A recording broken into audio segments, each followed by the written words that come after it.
This is the sound of your ride home with Dad after he caught you vaping.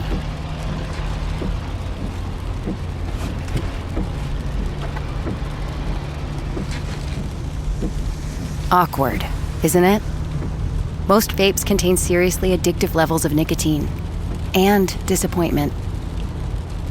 Know the real cost of vapes. Brought to you by the FDA.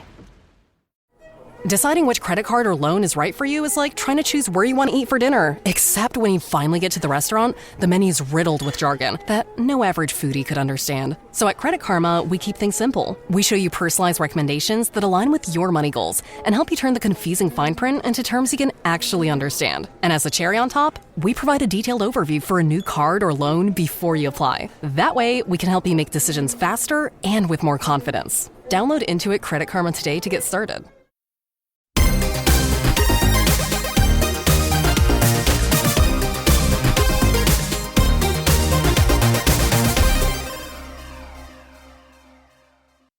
Hello, fellow gamers, and welcome to this spooky episode of the Video Gamers Podcast. On this horrifying episode, we're going to be discussing our favorite horror games, what makes them great, and why they're at the top of our lists. My voice can't hold out much longer like this, so some introductions are in order. I am your host, Josh, and joining me, well, there's really no nice way to say this, so honesty is the best policy. He's a big baby who screams like a little girl. It's Ryan. Ah, what's that? I'm screaming at your spooky voice. That's what I'm screaming at. That might be our dumbest intro ever, but you know what? Ryan, this could be a fun episode, man. Perfect. We are breaking down our favorite scary games, our favorite horror games, our favorite spooky games, whatever you want to call it. We are going to basically, do a top 5 list, I guess, of our favorite horror games since it is spooky season for everybody. How do you feel about this genre? I am not too... I haven't played a ton of it. I'm not one to go towards horror or scary stuff, mainly because, like you said, I'm a big old scaredy baby. But I have had some bangers, and I have some of my favorite games of all time that are in that scary, spooky kind of genre. So I'm in. I'm happy. I'm kind of the same way. If I'm like perusing games, it's rare that I will ever be like, oh, let me try this scary game. Yeah. But it was funny because coming up with my list, these games also tend to be very memorable. So it wasn't hard to be like, oh man, this game scared the tar out of me, Yeah. And so it was kind of funny how easy it was to come up with a list of like my favorite scary games as well. Well, we are going to get into that list. Yeah. We're going to get into our top 5 each here in just a second. But we do have to thank somebody, Ryan, because we had another supporter sign up to support the show by the name of Space Lab Games. They signed up for rare status. They've been a member of our Discord for a while now. Very active, too. Yeah, which I love to see. And then I got curious, and I went, Space Lab Games. Sounds interesting. Let's see. So a little Google search later, and guess what I found out, Ryan? What is it? Why don't we tell the people? Space Lab Games is an indie dev that made a rather cool-looking game called Shadow of the Orient that is available on Steam right now and actually looks pretty darn good, dude. Oh, that is amazing. Yeah, so we have to give them a little bit of a shout-out to just say, number one, thank you for supporting the show. Number two, what a gamer. To be a gamer, to listen to this podcast, to be an awesome part of our community, and then go the extra mile and be like, I'm just going to make fun games for people to play too. Yeah. Mad respect there. So thank you, Space Lab Games, for all that you do for the gaming world. And then we do have a quick review that we're going to read. We've had a lot of reviews roll in lately, Ryan. They're stacking up, brother. I know it's one of our favorite things in the world to see people leave us reviews, to leave comments on Spotify. So that's a really cool feature with Spotify is you can comment on an episode and then we get that and we read all of those as well.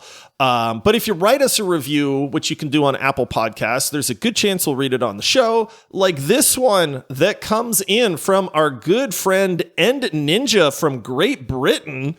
And it's titled, "This pod is so good." And it says, "I'm a 13-year-old gamer and I struggle to find good games, but these guys help me find new games and they also make my day a lot better. Ryan and Josh are great people and are very funny and make honest reviews that you can trust. This is the best gaming pod ever. I would recommend this to everyone and I love your content. Thank you so much for making my days so much better." Love it. Dude. Absolutely. And Ninja, thank you for making our day better by leaving that awesome review for us. Those truly do. When we read those, I sit with my wife and we'll read the Spotify comments, and we're still in awe every time we read these things that people listen to us and love the show and stuff. So thank you, everyone. Thank you for the reviews. We love it. Yeah, we never take it for granted, man. It's crazy. It's humbling to see people, talk about our stupid shenanigans like that. So I know we do love it. All right, Ryan, let's do this, man. I'm pretty excited. I will say, I do want to preface this by saying that we are in the midst of playing the Outlast trials right now, which that episode will release on Halloween. Oh, what timing. What timing. I mean, it's kind of crazy. We didn't plan it that way, but it legitimately will release on Halloween. I don't want to tease anything, but I don't know. Maybe that game would be in this list. I guess people are going to have to listen to that episode to find out. I will say Outlast Trials is bananas, dude. Bananas. And Josh may be the best video game arm wrestle champion in the world. Or I'm just the worst. One of the two. We're going to save that for that episode, Ryan, because we're going to have a whole 10-minute section on how bad I beat you in the arm wrestling game. Yeah. We're saving it. Yeah, yes. All right, so let's get into our top 5 horror games. Why don't you lead us off, Ryan? I'll be honest, other than Outlast Trials, I don't know that I've ever played a horror game with you. Or even heard you talk about a horror game. So, I have no idea what to expect out of this. So for me, for this one, obviously, I think we're both in the same boat where we haven't played a ton of horror genre type games. It's not what we gravitate towards. I don't sit and wait, hey, when's the next good horror game? Equally so with movies. It's just not my thing.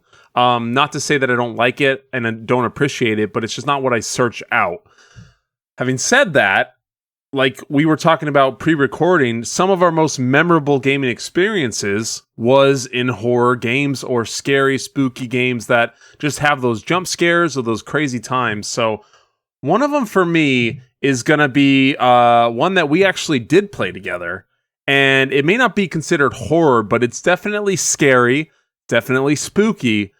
And I got to go with Lethal Company. Lethal Company is an honorable mention for me. Dude. I legitimately considered this game for, was it going to be in my top 5? That game freaks me out, dude. Dude, it's so when your flashlight runs out and you hear the noises and you see the mimic guys coming around, and there's just so much that can happen in a run. And I love the ability of the proximity chat and how that works. You can't ruin the kind of ambiance in the setting with using Discord or something like that. Got to use proximity chat. And then somebody just goes silent, and you're like, Josh? Dude, and then you're by yourself. Yeah. And it's the worst. And you're stuck, and you're deep in the cab or this facility, and you got all mountain of stuff, and you trying to get out with all this loot. It's one of those games that it's not deathly scary, it's not crazy, but just the silence sometimes speaks more than you can even imagine. The worst feeling in the world is not hearing anybody. Yeah. And then being like, Ryan? Paul? Yep. Ryan? Oh no. No. Hey, Ryan, are you there? And then realizing you were lost in the dark with things stalking you. And oh man, it's terrifying. That game, it's funny because it was such a huge hit. And then I feel like it just kind of hit that wall where everybody went, okay, that was really fun. I'm sure the devs don't care because they made a ton of money. But yeah, Lethal Company was a game that very quickly came to mind for me and is on my honorable mentions. And I'm with you. That kind of like horror really gets me. You'll see in a lot of like my picks that like the anticipation. That's what, like the psychological horror is what gets me. Gore doesn't really do a whole lot to me because it's kind of like it's all special effects, and I don't know. My brain just doesn't really care about that. Yep, same thing. I'm more a suspense driven than just blood and gore and guts. Like, oh yeah, anyone can just throw that all over the screen. But when you have it built up in my brain, like just I don't want to move to this corner. You know what's around here. You know that's what really sets me off for sure.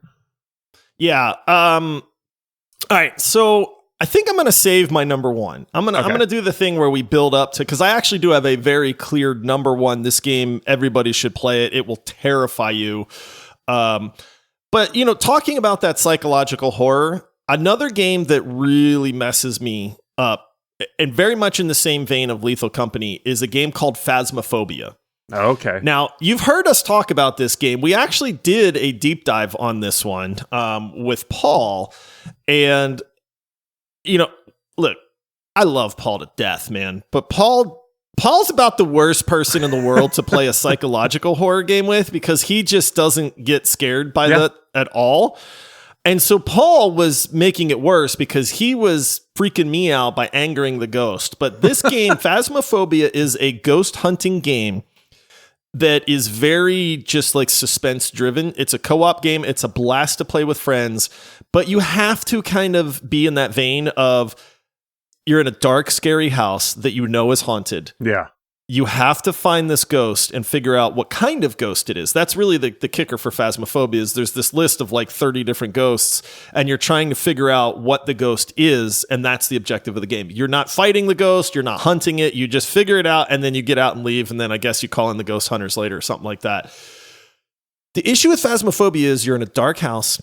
You have all these instruments like an EMF meter or a thermometer, and you have to go around room to room and find these ghosts. And the ghosts will get mad at you and they will jump out and scare you in jump scares, or they will actually start hunting you and chasing you down. Oh, no. And then you have to go and run and hide in a closet or something like that. It is the worst. I can't handle it, man. You can ask anybody I have played Phasmophobia with. I don't want to be by myself. I hate the dark. There's sounds in this game that are creepy, even if it's not the ghost. I'm the dude that's like, what was that? Oh, Ryan, please, are you up here? Ryan, tell me you're on the second floor with me, Ryan, right now. Yeah. You know, like, and then the lights will flash. Your flashlight will kind of flicker and dim when the ghost is hunting you. Yeah. And dude, it is terrifying. It sucks every single time. I cannot get used to this because my brain just goes to that area where it's like, I don't want to be here. Please don't kill me. This is freaking me out, man. And it's funny because I probably have 30 hours in Phasmophobia, to be honest with you. And even to this day, like I'm starting just now to become a little bit more numb to this is a video game. You know, it's not really real. I don't have to get freaked out. And then it still freaks me out. Yeah. Never fails. Yeah. And the cool thing is the ghosts are all different. So the model for the ghosts is always like almost something new and freaky, which they did a really good job with too. Cause it's like you're getting different kinds of ghosts that are coming after you and stuff too. So Phasmophobia, great game, pretty cheap and affordable. And I think you play it with up to 4 friends as well. So definitely recommend that one. Oh, wow. Okay. So I'm going to go with one. This one is going to be pretty old school that Paul and I actually played quite a bit together. Probably was way too young to play this when I did. Oh.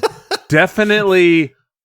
I just don't understand like the people who made this game is just it's so wild, but I'm going with Manhunt. I have never played Manhunt. So it is gnarly, dude. You are trying to create these kind of cinematic sequences for this guy that's making movies or whatever, and I'm trying to remember back mostly to it, but you just got to do all these crazy things throughout. But the thing that really sticks in my head of just utter fear and almost I'm gonna pee my pants was you're battling this pigsy guy that's like a giant man pig running through this attic. I've seen that dude in Dead by Daylight, and I didn't know who that was, but I was like, what the heck is this guy, man? Yeah, so you're running through, and he's sprinting around, and it's just this oinking pig man running through, and it's dark in a misty, dark attic, and it was one of the scariest, craziest things. And like you said, with the way Paul is, he's just chuckling at me, laughing because he's so logical and he doesn't care, and I'm shaking in my boots right there, just trying to get through this section. I was also probably pretty young, but it was one of those that even back then they did such a good job of making a game that wasn't just, hey, we're just going to throw a bunch of blood and guts and gore. They made it spooky and scary, and the setting so tense. There was just so much suspense that you couldn't help but just have fear, shaking inside you. Dude, I've heard of Manhunt. I have heard it's messed up. It's gnarly, like, dude. Legitimately. That's what I have heard, but I've never played it, and I don't know that I've ever seen footage of it either. Dude, but that game's like 20 years old. Yeah, right? It's way old, and you get bonus points and like better scores for the brutality of your murders and stuff like that. And so the whole game is actually going around just murdering people. You're going through these like old abandoned, or not abandoned, but like construction sites and other things. And like I said, the more brutal and crazy the murders are, the more points you get. And it's a gnarly game, man. Oh man. That sounds crazy to me. I'd like to play it again, but I'm not gonna play it again. Especially as like a younger, like as a kid too. Now, are you against the pig man, or is he hunting you? Oh, he's hunting you. Yeah. So you're murdering people, but at the same time, a murderer is hunting you at the same time. This crazy pigman guy is coming after you, and you get sounds terrible. Somehow stuck up in an attic. And I remember having nightmares of it, like a few days ago. Like, who knows, Oh my goodness. All right. So this game, people have heard me mention this on the show, but this is the perfect episode to really highlight this game, because this game is, number one, a fantastic game, just in and of itself. The atmosphere in this game is second to none. The gameplay is really good and enjoyable, and the story/horror part of this game has a phenomenal payoff as well, and that is a game called Soma. So Soma. Imagine if BioShock was made to be an actual horror game. Ooh. Like, it takes place under the ocean, just like BioShock. But whereas BioShock went with the like, hey, let's explore this world, this utopia and find out what happened. Soma is there's nobody. They're all gone. There's no big daddies. There's no little sisters. There is just freakiness around every corner. And I don't know what it is about being at the bottom of the ocean, dude, but it makes things way worse in that, and what's really neat with Soma is not all of it is indoors. So there are decent parts of the game where you are out, like walking around the floor of the ocean and trying to go from like one facility to the other. And it is a psychological horror game. There are a lot of like weird flashes of your memory while you're trying to figure things out. There are some really gnarly scenes and things like that. It does kind of go around the failed humanity, and you have to make some really hard decisions. There's like, it's hard to get into. I don't want to spoil it for people, but like humans have been like corrupted and mutated and stuff. And so you come across those and you're like, oh my gosh, like, I'm so sorry what happened to you. And then the guy's like, kill me. And then you're like, I can't, I'm sorry.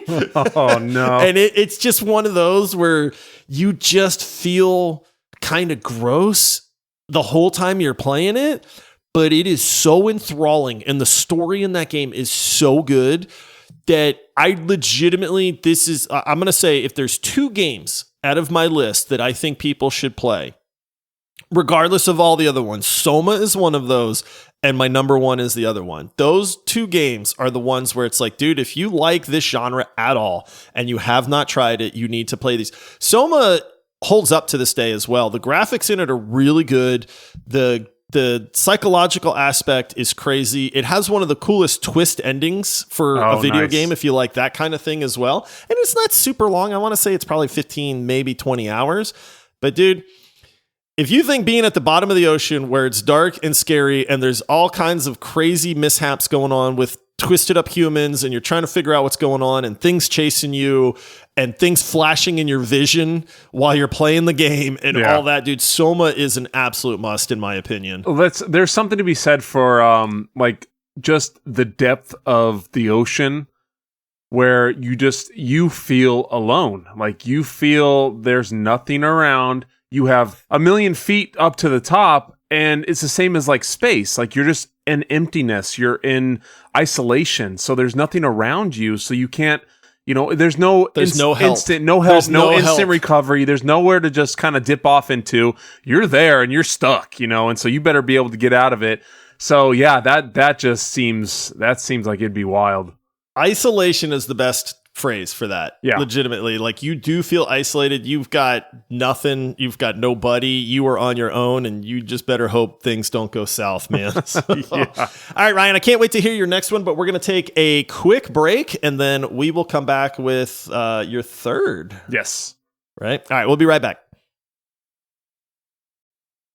The holiday season officially starts when you get that first card in the mail. Shutterfly makes it easy to add more meaning to the everyday with hundreds of holiday card designs that can be personalized in seconds with your favorite photos from this year. Select your greeting, customize the color, and even add little extras like personalized foil to make a holiday card that really shines. Enjoy 40% off with code SMILE40 at Shutterfly.com and send something meaningful this year. See site for more details. Overnight, Dunkin's Pumpkin Spice Coffee has sent folks into a cozy craze. I'm Lauren LaTulip reporting live from home in my hand-knit turtleneck that my Nana made me. Cinnamony.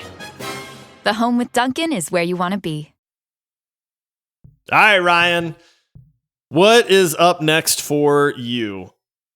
So I'm going to go with one that was recently remade. One of my favorite spooky games of all time from an amazing series, and it's going to be Resident Evil 4. That is also an honorable mention for me. Yeah. That game, famously, I'd never played Resident Evil 4. So before the remake? Before the remake. So when the remake came out, I kind of went like, I don't remember playing this. And so we played the remake. Number one, what a great video game. So just good. in general, dude. Yeah. Overall, I was blown away. Like, honestly, I was like really caught off guard by how good the remake for Resident Evil 4 was. But also, dude, that game is messed up. Yeah. The beginning sequence with like the village of people where you're just running around, they're all hunting you down. You were like, what the heck is going on? And then the church bell ring. Yeah, I was going to say the bells. I was going to say Resident Evil's been out for a while, so we're not spoiling anything. Here. There's been like 5 more. Yeah, and then it's like, and then they all just turn and start going in, and you're like, where's everybody going? You're like, what that game is great, dude. And then it just gets weird. Yeah. Like with all the mutations and the big, like all of a sudden the people are like stuff shooting out of their necks and waving around and yeah, it's one of those that there's a lot of depth to it with your interactions throughout the environment. There's a lot of different characters and the way they fight you and what you run into. And it was just one of those, I mean, there's a reason they remade it, remastered it, if you will. So it was definitely one. I played a ton with Paul. I think we played it on GameCube is what it came out on, which is crazy. But yeah, we played a mountain of that when it came out and then played the remaster. It was such a good quality game that not only had just great gameplay and story, but also did set that kind of tense environment where you just never knew what you were going to run into, never knew what interaction was going to kind of have. So yeah, that's definitely one of my big ones for sure. It's just a good video game, just man. a solid game. Legitimately, I think Resident Evil 4 might be the perfect mix of I don't really like horror, but I really like video games. Yes. And so somebody that's like, I'm not sure, I've never played a horror game before, that is, I think, honestly, like the perfect game for somebody to dive into. You get a taste of it. It gets freaky. It's not over the top necessarily. Correct. The gameplay still shines. Like the story still shines. But yeah, that Resident Evil 4 is so good, dude. So good. And I was way impressed with the remake on that. We were slandering remakes for a while there because we were just getting so many bad ones. And then Resident Evil 4 remake comes out and they just knocked it out of the park on that one. Well, I'll tell you what, Ryan, let's keep this Resident Evil love going because I do have a Resident Evil game on my list. I'm going to come out and say this. Resident Evil 4 is better than my Resident Evil pick, but my Resident Evil pick has quite possibly the scariest sequence in a video game that I have ever encountered in my life, dude. And that is Resident Evil Village. Oh. So Resident Evil Village caught me completely off guard because I hadn't played a Resident Evil game. I played Resident Evil, is it 7? Is that Biohazard, the 7, crazy family people one? Okay. Oh, yeah. So I played that one. I made it about halfway through and then I fizzled out for some reason. Lo and behold, Resident Evil Village comes out. We're doing the podcast. We say, hey, let's play this. We're playing it. It's it's not super scary. It's definitely got like horror undertones and stuff like that. Uh-huh. But then you get into the freaking puppet master house place thing. You have to go down to the basement. And then what do you hear is you hear a baby crying. Dude, babies crying in the scary game really, really freaks me out. Oh, yeah. That always. Kid laughter really messes with me. I don't like that at all. You hear this baby, it's goo goo gaga, and then you are like, what is that? And then around the corner comes massive blob baby where its head is, it looks like Jabba the Hutt. Like legitimately, it looks like Jabba the Hutt, but it's like as if a baby had been stretched into Jabba the Hutt.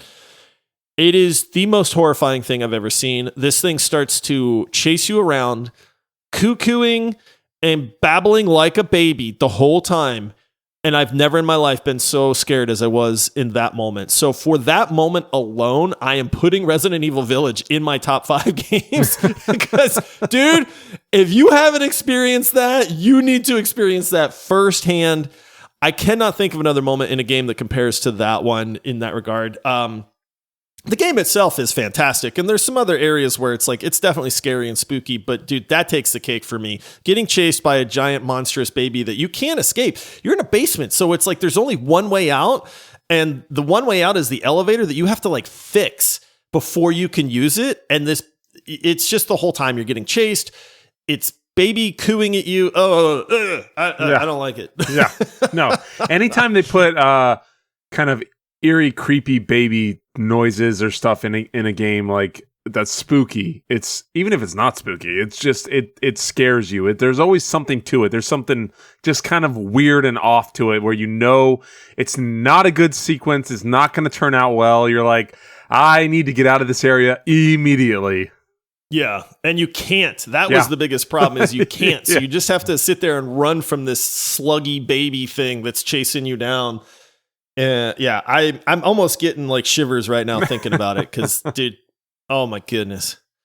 All right, what you got next? So I'm going to go with one of my favorite games of all time. There's 2 games in this series. Second one, not as good as the first, in my opinion, and I think in a lot of people's opinion, but I would say as far as spooky games go, scary games go, this is probably one of the best to ever do it. As far as an overall, just top to bottom gameplay, graphics, scenery, settings, story, and I'm going with Last of Us 1 and 2. I think that there's probably not much in the world that scares me more than the sound of the clickers. And I know we covered this recently in iconic game sounds that we did on one of our freaky. That it's just you hear that and you tense up with fear and you have to escape that area. You have to get out. You have to be careful, but you have to do it slowly so they don't come running after you. And which goes against panic. Yeah, like exactly. You want to panic, and then you can't panic because it's like if you panic and make a bunch of sound, they're going to hear you. Yep. There's something about the clicker sound too that our brains just naturally know is unnatural. Yeah. Exactly, dude. Exactly. And it's like if you and I were at Walmart shopping around for something. Oh my gosh! Why did you just say that? Now I'm going to think about that. I'm just saying we would instantly know, like, regardless of the game, right? Like, I mean, somebody that's never played the game, if they heard that sound, they would be like, "This is not good." Yeah, I don't know what's going on, but this is not good right now. Oh yeah, dude. If I was to hear that, I'd just be sprinting. I'd pick up my kid and throw him over my shoulder and just sprint out the door and just deal with whatever happens after. Even if I have like items in my hand, I'm like, I'll pay for it later. Yeah. Oh man. Famously, I played about 6 hours of Last of Us and then I fizzled out on that game. That's a game I need to go back to at some point. Yeah, I don't I've watched the series. I know all about the game at this point, but it's like I really need to like finish that game because I think it was that's like a mistake that I stopped playing that game. Well, two I could understand. It's I would still say finish it, play through, like it's a good game still, not as good as the first one. I think the first just set the bar so high, but the first one you have to finish it. It is such a good game. The ending is so amazing. It's just one of those kind of all-timer like legendary games that you always just go back to and remember. So I would heavily, if anyone hasn't played it, you got to go play this. Yeah, and I feel like I'm missing out. So that's a game I'll definitely have to go back to at some point. All right, so next up for me, man, there's a couple remakes on this list here. For me, Dead Space is absolutely belongs in the top 5 for me. Now, I will say that the Dead Space remake is actually the one I'm going to suggest to people. Yeah, because the remake of Dead Space was fantastic. I mean, it was so true to the source game. They pulled it off phenomenally. This was also right around the time the Callisto Protocol was coming out. Like I remember it was like we had 2 space horror games and we were so amped up about Callisto Protocol and then the Dead Space remake. Turns out Callisto Protocol came out super buggy. We abandoned it instantly, got really mad at that game. Womp womp. And then a month later, like Dead Space remake comes out and I'm like, don't do this to me again. Please don't. And then it's fantastic, dude. Yep. The graphics are great. The gameplay is great. Where Dead Space shines to me is the atmosphere. You are in this derelict, rundown space station, and it is just creepy all around. Regardless of the monsters, regardless of the combat, and all the other terrifying things that are going on in that game, just walking, just moving in this space station that is like, this thing's on its last leg, and you're trying to find your way around. Lights are flickering, things are clanging and banging, there's jump scares, there's the freaky horrifying monsters, there's situations where all of a sudden you're in the dark, you're being stalked by something. It captures that psychological horror like few games do. Plus, it's just a fantastic video game, man. Yeah. It's fun to play. It's like up there with like Resident Evil, where you're playing this game, you're like, dude, this game is fantastic, and at the same time it's scaring the pants off me, man. And it's hard to do because I feel like some games try to be horror and then they don't know how to like make it a video game, so it's either just kind of cheap scares or it has to kind of almost lean into like funny, like Lethal Company is terrifying, but it's also hilarious at the same time. And so like there's a few games that really nail that mix of gameplay with the horror element and are still fun and will still mess you up all at the same time. And I think that's where you kind of find that perfect picture of like what a horror game should be. Yeah, exactly. Like when you have that kind of super tight, tense feeling around every corner, everywhere you look, like that's when you know, okay, they did what they were supposed to do. Like it's not just anyone can just throw blood and guts and gore into anything. So when they make it and they make it well, that's when you know that it's the right type of a scary, spooky, tense kind of horror game. I like it when they tell a story too. Like that's where Resident Evil does a good job. Exactly. I think Last of Us does a fantastic job. Yep. Dead Space, kind of the same thing. You're figuring out what the heck happened. Why is this space station abandoned? Something horrible happened on that space station. And it's kind of like you spend the game figuring that out. And the more you learn, the worse it gets. Yeah. You're like, I don't want to learn anymore. Yeah. I'm done. I'm already too scared. All right, Ryan, what's the last one on your list? So for me, this one is one that, man, this was beyond scary. It was beyond scary how bad it is. And I'm going with Pacific Drive because it just scared me how horrible of a game it was. No, don't say that word, Ryan. Don't say it. I'm kidding. I just had to throw that. I just had to put a shot in at Pacific Drive. Shots fired at Pacific Drive. Shots fired for sure. I know some people liked it, but I was very let down by that one. But what I'm going to go in, I know this is what shows a really good series and a good continuation when you know you have devs that know what they're doing and people that know how to make a good quality game. And it has to do with a little bit that I played it in VR. I mean, I played both, but I played it in VR too. And you had mentioned it a little bit ago. Resident Evil 7. Oh, man. Exploring that little village or the little house and walking through it in VR, dude. Is something that you know how I am, and I think the people who have listening for a little while know how I am with jump scares and scary stuff. It freaks me the crap out, man. I was walking through, and there's a part. This is a pretty old game, so I don't think it's a spoiler you can now. Spoil this at this point. This chick jumps out around a corner and cuts your freaking hand off, and you put your arm up and she just cuts right through it.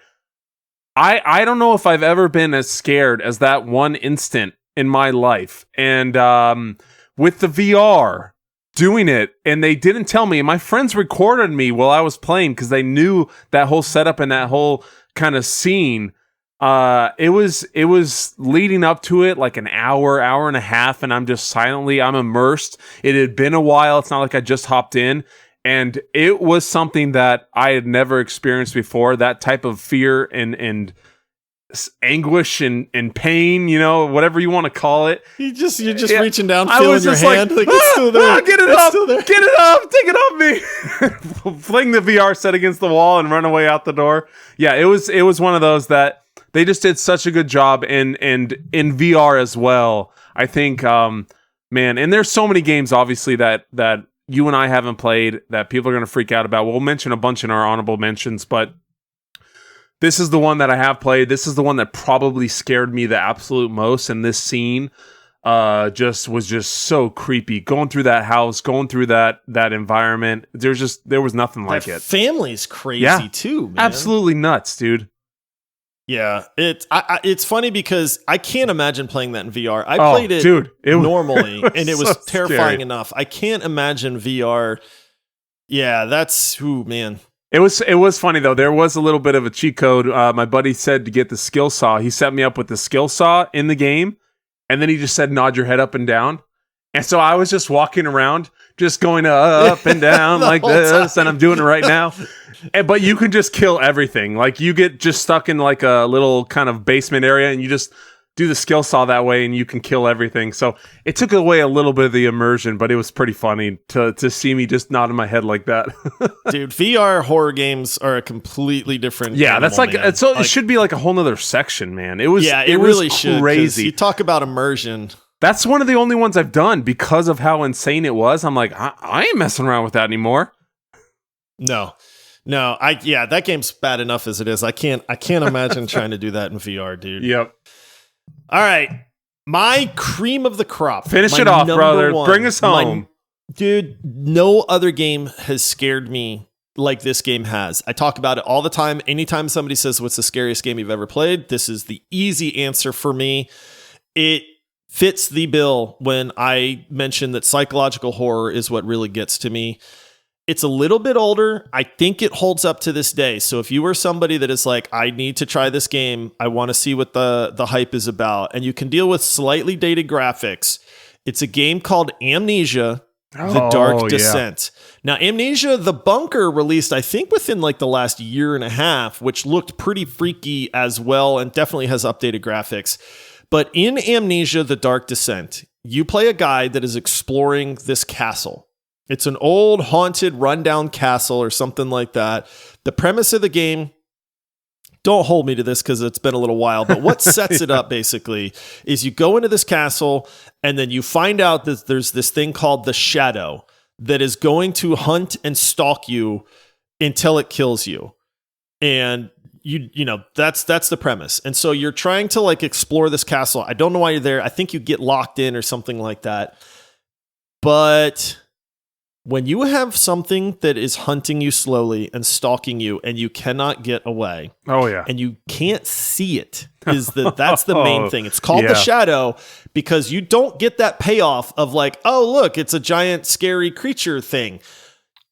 The entire game is filled with this freaking shadow thing that is messing with you, and you know it's after you. And I'm telling you right now, there's a few moments in the game I'm getting freaking chill bumps again. Yes, we're calling them chill bumps. Goosebumps. Because like there's a part where you're like in the catacombs, and there's like a sewer area, and there's water. And the sound just goes all crazy, and it's the most horrifying thing you've ever heard. And then you look, and you see giant footsteps splashing into the water, but you can't see the creature. Oh, and no. then it's just the footsteps are getting closer Run! and closer, and the sound is getting worse and worse. You talk about like a clicker sound where your brain just wants to revolt, and then you were like, your heart starts beating. It's the most terrifying thing ever. And this happens about 1,000 times in this game because you just go to open up a door and then all of a sudden it's just right there on the other side of the door and you can't fight it. The only way to survive is to just run. Survive. And so you freaking run for your life and then you get away and then your heart's pumping and you're like, this game sucks, man. I hate this game. But then you just go back to it because it's like, nothing has ever made me feel this way. Yeah. Dude. I'm telling you, Amnesia: The Dark Descent is hands down the scariest video game I've ever played in my life. I know I talk about like the baby part of like Resident Evil Village. Amnesia: The Dark Descent, the entire game is like that. Oh, man. I mean, dude, I'm telling you, it's one of those things where you have to experience it. You can't really explain horror to people. You just have to experience it. But man, is it worth it? It's the most memorable horror game I've ever played. So that is easily the number one on my list. I hate that it's a little bit older at this point. I'm trying to think when it came out. It's probably like 20 years old at this point. So the graphics are a little dated. Yeah, 2010. 2010. Yeah. 24 years old, dude. Graphics were, they were still okay back then, but even at the time, they weren't like cutting edge graphics either. So 2010, it holds up, trust me. But yeah, I can't recommend that game enough to people that want to have to change their underwear after they play the game. Yeah. Creating fear in a game and creating fear in people who are playing that game, like you can feel it in your bones, like it's audio. Fear. Yeah, you can just like feel the fear. You can get scared and you can be scared, but fear is a different emotion, in my opinion. Yeah. And Amnesia made me like fear. Like that's where I was like, I have to get away, dude. Yeah. It's not like, oh, this is scary, I don't like it, it's uncomfortable. Like Phasmophobia would make me scared because it's like, I don't know when a ghost is going to show up. But Amnesia: The Dark Descent, I was fearful, dude. I just needed to get away. Oh, that's awesome, man. Well, that's cool. Definitely one of those ones that's way up there for sure. What do you got on your honorable mentions? Like I said, I haven't played a ton of these types of games in this genre. I know from researching and looking into it and reading about it, I may dive into a few more because if they are good and they are like these other games that I really enjoy, I don't mind playing that. But I'm always, when you get that run of the mill blood and guts and gore, it just turns me off to it. So it's almost like they're a little hokey sometimes. Yeah, it just kind of feels hokey. So, but I by no means want to steer away from a good experience. So I know from looking into this and researching and talking to people, but like things like Alien Isolation. Dude, that game's on my honorable mentions as like the number one. That game will mess you up. Ton of people. Obviously, we got Silent Hill and Alan Wake, PT. There's a ton of really, really good games. I know we would get it just crucified if we're not mentioning a lot of these from people who because horror game people and horror movie people, they're a specific breed and they're very passionate. They're very passionate and they love their stuff. So we don't want to leave any stone unturned for you. We're sorry if we miss a game. Plus, Silent Hill 2 remake is out right now and released like a week ago. We do have to give it its dues as well. That's on my honorable mentions. I haven't played the remake, which I'm kind of excited to try out. I know. I want to try it out too. Silent Hill 1 and 2 were terrifying back in the day. Except I want to smack that little girl around. Like, what are you going to lock me in the friggin' room for? How dare you lock me in here? All right. So you got any others? Oh man, nothing really else that I got on here. I got to ask you a question. Okay. Because do you think, and now nobody considers this a horror game, but there are some kind of somewhat creepy parts occasionally. What about Subnautica? Okay, so I was actually, now that you mentioned that, I did read people talking about that, and I also once I read that, I thought, oh yeah, there's parts where I was, again, like we spoke of, at the bottom of the ocean, and you hear something or you see something, and you're like, oh crap, I'm 200 meters from my ship, and I'm gonna have to get there. What am I gonna do? And you're in the darkness and just the depth. So it's just like being trapped in space or trapped in a basement or a bunker. Like, there's nothing else there to help you other than yourself. So definitely, I think Subnautica is a good one. It's not a scary horror game, but there's elements of it for sure that freak you the heck out, man. I feel like that's the entry level. Like, I would not consider Subnautica a horror game by any means. Yeah. But if somebody's like, I think I might want to just dip my toes into being a little scared in a video game to see what that's like, I think Subnautica is a good example of that one, because it does have its moments where for sure, yeah, it can get to you, but it doesn't necessarily, it's not trying to get to you in that regard, but it can give you that kind of creepy, like, I don't like this feeling. And so I think it's a good like entry point for people to see if they like that. So Alien Isolation, you mentioned, is on my list as far as honorable mentions. Subnautica was a honorable mention as well. You already mentioned the Resident Evil 4 remake. That was another one. And that's really it. I mean, I had Lethal Company as an honorable mention as well, but we talked about that one also. So Left 4 Dead's, Five Nights at Freddy's. There's so many. I don't find Five Nights at Freddy's scary at all. My kids love it, and I get it, but it's like, I just don't. I know it's supposed to be creepy, but there's something about, maybe it's my adult brain, which I don't like. I'm still a kid, but yeah, something about Five Nights at Freddy's doesn't do it for me. So all right. Well, listen. That's going to wrap up this episode, but join us next week on Halloween, because we are going to be covering the Outlast Trials. We have been playing it. We have beaten all of the levels at this point. We might jump in a time or two again just to kind of see what else the game offers. But this is an episode you're not going to want to miss. This game's crazy. There's going to be a lot to talk about. It'll probably be one of our darker episodes. Yeah. Because you can't talk about this stuff without just bringing it up. And so it'll be an interesting one for sure. If you enjoyed this episode, remember to leave us a review, rate us 5 stars. Check us out on social media at VideoGamersPod. And if you are so inclined to go that extra mile, you can support the show over at multiplayersquad.com. As little as $5 a month, which is nothing nowadays, but it really does help us out. If everybody out there was supporting the show, we might be able to bring another episode a week. There's definitely things that we could do if we continue to grow, which we are growing. We love to see it. We are so thankful to everybody that is listening and, helping spread the word about this podcast to their friends and to other gamers as well. So I'm kind of creeped out after talking about all these games, Ryan. Now I gotta go to bed, man. I know, man. I'm gonna turn all the lights on downstairs for a little while. But that's it for this episode. Thank you for tuning in. And until next time, happy gaming. Josh, what's behind you? What? See ya! Ah!